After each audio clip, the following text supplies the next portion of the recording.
Respecto del dólar, un tema siempre sensible en la Argentina, primero lo que tenés que saber, si a esta hora todavía no lo leíste en ninguna parte, no lo escuchaste, se mantiene el cupo de $200 mensuales para ahorro, para que compren quienes tienen capacidad de ahorro, pero desde este mes se debitan de ese cupo los gastos con tarjeta en divisas, tanto los gastos que hagas con tarjeta de débito como los gastos con tarjeta de crédito se van a debitar del cupo del mes siguiente. Y si un contribuyente gasta con tarjeta más de $200 en un mes, empieza a consumir el cupo de los meses subsiguientes. O sea, gastás $1.000 en un mes, bueno, por 5 meses no podés comprar dólar ahorro en el mercado oficial. El dólar ahorro y el tarjeta a la vez aumentan de 103 a 130 pesos. ¿Por qué? Porque se incorpora un pago a cuenta de impuestos del 35% sobre las compras de dólares para ahorro y sobre los gastos con tarjeta en divisas. Se agrega esto al impuesto país del 30%, o sea, te cobran el oficial, que vale 80, más el 30% de esos 80, más el 35% de esos 80, y eso es lo que suma 130, 131. Es como la suma de todos los cepos.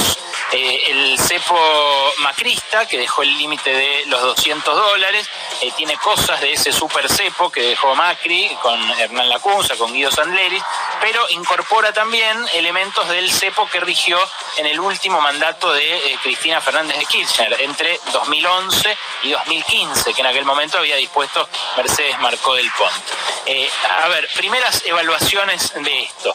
Es un golpe al que ahorra esta medida porque representa un encarecimiento del vehículo en el cual ahorra la clase media y la clase media alta, la clase media media y la media un poco más acomodada, que por ahí junta 20 lucas a fin de mes, que todavía puede soñar con la casa propia o que aspira a mudarse y sabe que para hacerlo necesita dólares porque el mercado inmobiliario está dolarizado, pero que es una piña que llega en un contexto muy interesante y que me parece que no puede leerse escindida de ese contexto.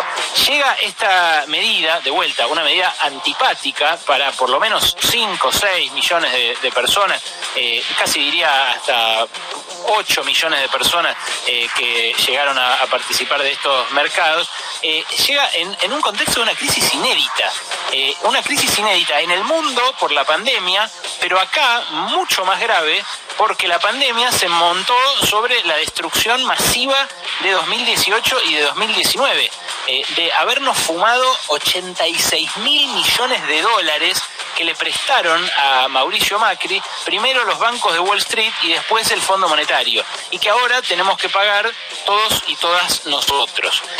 Eso es insoslayable, es imposible de no mencionar cuando uno lee estas medidas. Y acá hay algo que es estructural y otra cosa que es un dato.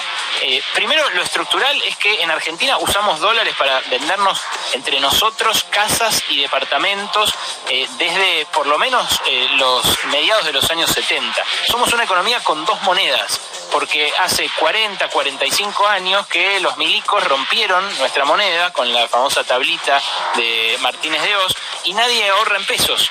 Y eso es una cagada que hasta que no la consigamos revertir no vamos a salir de esta encerrona de una crisis fuerte cada 10 años, que es lo que venimos teniendo casi sistemáticamente, con puntualidad inglesa, con puntualidad que no tenemos para muchas otras cosas. Tenemos estas crisis prácticamente cada una década. Eso es lo estructural. Y la verdad que es una locura. Es la razón por la cual en Argentina circulan más dólares en efectivo por habitante que en ningún otro país del mundo. Es la razón por la cual fuera de Estados Unidos no hay país que tenga más dólares en circulación entre la gente. Ni siquiera Ecuador, que tiene al dólar como moneda de su país, digamos.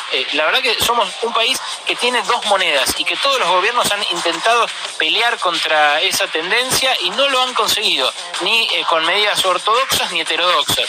Macri lo intentó de una manera que ya sabíamos que no funcionaba, porque es la manera en la que ya se intentó varias veces resolver amigablemente con los mercados ese problema. Bueno, eso ya sabemos que no funciona. Esto que están intentando ahora también ya se ha probado ineficaz en otras ocasiones, pero la verdad es con variaciones lo único a lo que podemos apostar para tratar de salir de esa encerrona. Ojo, no estoy diciendo que no haya habido alternativa, ahora voy a eso, pero sí estoy diciendo que la administración de un bien escaso como el dólar en una economía que no los produce es algo que nos debe ocupar a todos, que es la clave, el nudo gordiano de la economía argentina, y hasta que no se resuelva eso, no se va a resolver si somos un país desarrollado o uno subdesarrollado. Lo otro, lo coyuntural, o el datito que les quiero agregar, es que de los 86.000 millones de dólares que se fugaron durante el gobierno de Macri, hubo 100 personas o empresas que compraron 24.000 millones de esos. O sea, hay 100 agentes económicos súper poderosos de la Argentina que de los 86.000 millones de dólares que se fugaron durante el gobierno de Macri, que en realidad entraron y salieron como en una puerta giratoria, hay 100 agentes que consumieron 24.000 de esos millones de dólares. Pero hay dos preguntas interesantes que yo suelo hacerme ante una medida antipática como esta. Primero, ¿quién gana y quién pierde? O quién pierde más y quién pierde menos, para decirlo con más claridad. Y la segunda pregunta es ¿qué alternativas había? Arranco por esta segunda. El Banco Central viene sangrando reservas a lo loco desde el año pasado, pero especialmente en los últimos 3 meses. A pesar de ese super cepo que dejó Guido Sandleris, que dejó Mauricio Macri en agosto del año pasado, a pesar de eso, había un goteo que se convirtió en hemorragia en estos últimos 3 meses, de a $200, pero sin parar. Hubo 3 millones de personas que compraron dólares en junio, 4 millones de personas que compraron dólares en julio y 5 millones de personas que compraron dólares en agosto. En paralelo a eso, las empresas hacían de todo lo que se puedan imaginar para acceder a dólares oficiales. Les pedían permiso para importar al gobierno, les pedían permiso para pagar deudas en el exterior al gobierno, y en todos los casos decían, no, es urgente, me lo tenés que dar ya porque tengo que cancelar. Claro, les conviene a ellos cancelar una deuda en dólares ahora y comprarla a 80 pesos que estirarla en el tiempo y comprar quizás esos dólares más caros más adelante. ¿Por qué? Y bueno, porque facturan en pesos, porque trabajan en la economía argentina.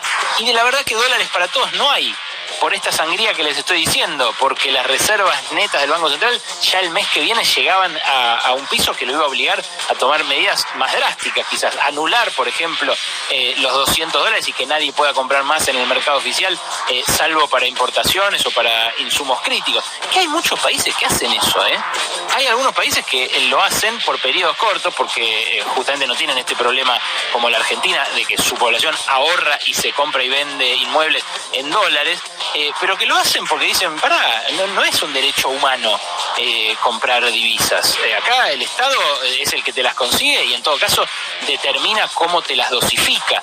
Bueno, es algo que en todos los casos genera discusión, pero que acá en Argentina genera una discusión muchísimo más grande. ¿Por qué? Y bueno, por ese carácter popular, por esa pasión tan instalada que tenemos por el dólar, por razones económicas, pero también por razones psicológicas, sociológicas, históricas, políticas y demás. A ver, la alternativa, que yo les decía, me suelo preguntar por las alternativas, la alternativa en este caso era devaluar. O sea, hay una alternativa a fijar restricciones, a poner un impuesto que lo encarezca, una percepción que después se devuelva, pero que también encarezca la compra de dólares. La otra alternativa era la que hizo Alfonso Prat Gay apenas asumió, o la que hizo Toto Caputo cuando se le descarajinó el acuerdo con el Fondo Monetario, que agarraron, devaluaron, grosso, como si te dijera ahora que el oficial suba de 80 a 100 o a 110 o a 120 mangos, y ahí se iban a calmar las compras. ¿Por qué? Y bueno, porque se encarece. Es lo que, ojo, hizo también antes Axel Kicillof en 2014, cuando también se vio forzado a devaluar, por más que había habido este control de cambios desde el año 2011. En un punto, al final, hay una frazada corta, y en la frazada corta hay que decidir un bien escaso. ¿A quién se lo das? al que tiene que importar un insumo para fabricar el respirador en Córdoba, al que quiere ahorrar porque se quiere comprar un departamento, al que la quiere fugar a la empresa offshore o a la cuenta en otro país. Bueno, alguien tiene que tomar esa decisión y se puede decidir o por cantidad o por precio.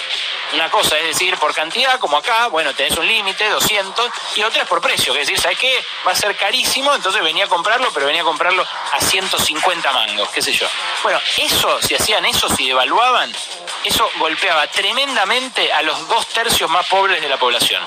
Golpeaba, por supuesto, más que nadie a los 3 millones que cayeron en la pobreza en estos meses de pandemia, a los 11 millones de personas que ya piden para comer en Argentina, en un país que produce alimentos para 300 millones de personas. Les pegaba fuerte a los 9 millones de beneficiarios del ingreso federal de emergencia, a los que viven de esas 10 lucas, que ahora iban a ver si el dólar el oficial se iba a 110, 120, 150, iban a ver cómo aumentaban inmediatamente los alimentos y que esos 10.000 pesos no les iban a alcanzar para nada, menos que para lo que les alcanza hoy. Y también iba a afectar a sectores de la clase media que algún mes ahorra un poquito y pichulea algún dólar ahorro. Y eso nos lleva a la otra pregunta que suelo hacerme, al quién gana y quién pierde, o al quién pierde menos. Si devaluaban el oficial, que eso es lo que rige los precios, y ya lo aprendimos en 2016 cuando devaluaron justamente el oficial para empatarlo con el paralelo, si devaluaban el oficial, perjudicaban a los sectores más bajos de la población. Si hacían esto, terminaban, como están haciendo, perjudicando al que tiene capacidad de ahorro, al que tiene una mínima capacidad de ahorro. ¿Por qué? Y bueno, porque ahora puede ahorrar menos. Hay alternativas, sí, dicen el Banco Central, van a aparecer más alternativas de ahorro en pesos. Ojalá aparezcan, pero hoy, en lo inmediato, de ayer a hoy, lo que cambió es que el que tenía 20 lucas al final del mes, que le sobraban y las convertía en dólares, ahora va a convertirla en menos dólares. Y se le va a complicar también porque va a tener computados los gastos de la tarjeta.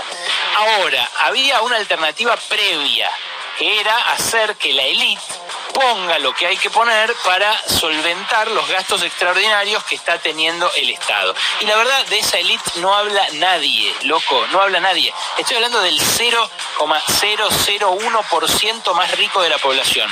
Estoy hablando del que tiene una mansión de $1 millón, una casa de fin de semana de otro $1 millón, un Audi, una 4x4 importada, un campo y una cuenta offshore. A ese no le están pidiendo un esfuerzo adicional, lamentablemente. Hay simplemente un proyecto de ley, mira, el proyecto de ley de aporte a las grandes fortunas, que dice que van a tener que poner un 2% de su patrimonio los 12.000 argentinos más ricos, o sea, ese 0,0001% de la población. Pero ese proyecto está desde abril y recién empezó a discutirse en comisión ayer. En realidad lo pasaron para hoy, iba a empezar a discutirse ayer y ni siquiera fueron capaces de eso. Lo pasaron para hoy en la Comisión de Presupuesto y Hacienda. Me parece que es hora de hablar de esa élite, de hablar de esos 100 que se compraron los 24.000 millones de dólares que ahora tenemos que pagar todos nosotros y todas nosotras, con el esfuerzo de un ajuste fiscal que en parte ya está llevando adelante Alberto Fernández, pero que el Fondo Monetario le va a exigir que sea mucho más duro. Me parece que esa élite está ausente en el debate público y eso es lo que quiere estar ausente de ese debate público y que nadie hable de ella. ¿Sabes por qué? Porque cuando hablan de ella para decir pobrecitos los magnates que les tocó ser magnates, que les tocó tener esas cuentas offshore, que les tocó fugar esa cantidad de dólares que fugan sistemáticamente cada década y que nos dejan la deuda al resto del país. Pobrecitos, ahora no van a tener condiciones para hacer negocios en el país. Y claro, el discurso que machaca todo el tiempo, no solamente desde los medios, también desde los economistas más consultados, desde los políticos que cuando tienen que hablar por sus representados, hablan por los que le pagan la campaña.